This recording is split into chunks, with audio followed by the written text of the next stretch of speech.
كنبداو كما قلت لكم البنات. بالنسبه لواحد السيده طلباتني على هذه الرسمه، قالت لك بغات ديرها لبنياتها في جليلبات ديالهم. فاول حاجه هي طلبات معايا الخدمه، لكن انا غنبدا معاها من البدايه. خاصه ضروري تعرف كيفاش ترسم بعدا في الثوب، عاد باش نوريكم الطريقه كيفاش غادي نخدموا. الادوات اللي كنحتاجوهم البنات باش نرسموا في الثوب الرسيمه ديالنا.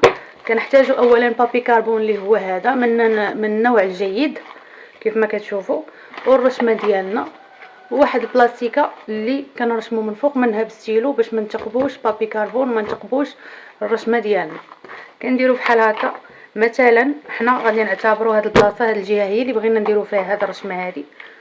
كنحطوا اولا بعدا قبل كل شيء كنحطوا تحتها هاد بابي كربون، وكنحطوا الرسمه بحال هكا، وعاد كنديروا هاد البلاستيكه بحال هكا الفوق بحال هكا واضحه صافي. وكنتبعوا الرسمه ديالنا بحال هكا بالستيلو، كنوركوا شويه بالستيلو ديالنا، نتبعوها كامله حتى كنساليوها.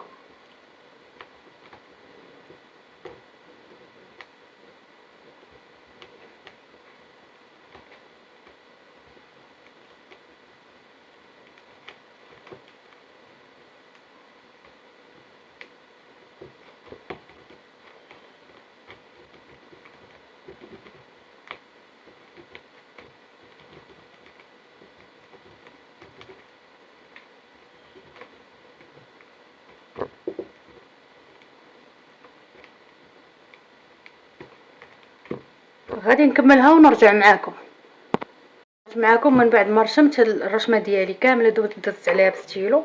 فقبل ما كنحيدوا الرسمه ديالنا كنشدوا بحال هكا وكنتاكدوا نطلعوا على الرسمه ياك ما ناقصها شي حاجه.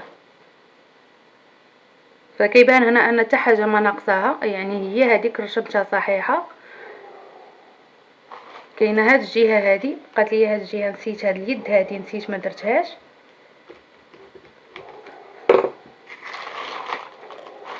هي هذه هنا صافي. دابا ممكن اننا نحيدوا الرسمه ديالنا. فهذه هي الطريقه ديال الرسم، ساهله بزاف وواضحه.